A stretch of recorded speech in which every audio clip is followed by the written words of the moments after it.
وَمِنَ النَّاسِ مَن يَتَّخِذُ مِن دُونِ اللَّهِ أَندَادًا يُحِبُّونَهُمْ كَحُبِّ اللَّهِ، وہ لوگ جو اللہ کے سوا کسی کو شریک بنا لیتے ہیں وہ ان سے ایسی محبت کر بیٹھتے ہیں جو اللہ کا حق تھا۔ وَالَّذِينَ آمَنُوا أَشَدُّ حُبًّا لِلَّهِ، اللہ والا تو اللہ سے شدید محبت کرتا ہے۔ اللہ نے اپنی محبت کا سٹینڈرڈ سورہ التوبہ میں بیان کیا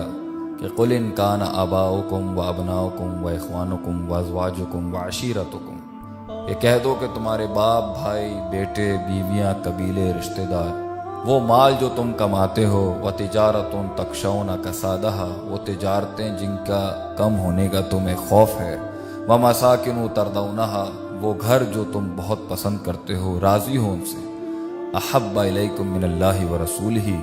یہ تمہیں اگر اللہ اور اس کے رسول سے زیادہ محبوب ہو جائیں، وَجِهَادٍ فِي سَبِيلِهِ، اور اس کی راہ میں جہاد کرنے سے، فَتَرَبَّصُوا حَتَّى يَأْتِيَ اللَّهُ بِأَمْرِهِ، تو پھر انتظار کرو اس حد تک کہ اللہ کا عذاب تم تک نہ آ جائے، وَاللَّهُ لَا يَهْدِي الْقَوْمَ الْفَاسِقِينَ، اور اللہ فاسق قوم کو ہدایت نہیں دیتا۔ انسان کی زندگی تکلیفوں اور مصائب سے بھری ہے۔ جو چیز انسان کو اس دنیا میں سکھ، آرام، چین، راحت دیتی ہے وہ اللہ کی محبت ہے، اس کا قرب ہے، اللہ کا انسان کے ساتھ وہ تعلق ہے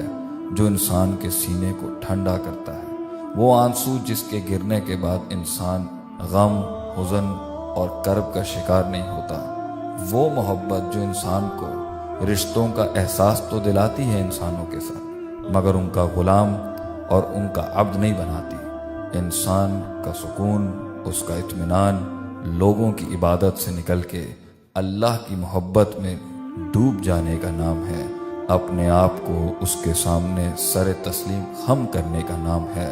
اللہ کے دیدار کے انتظار کا نام ہے، جنت میں اللہ سے ملاقات کا نام ہے۔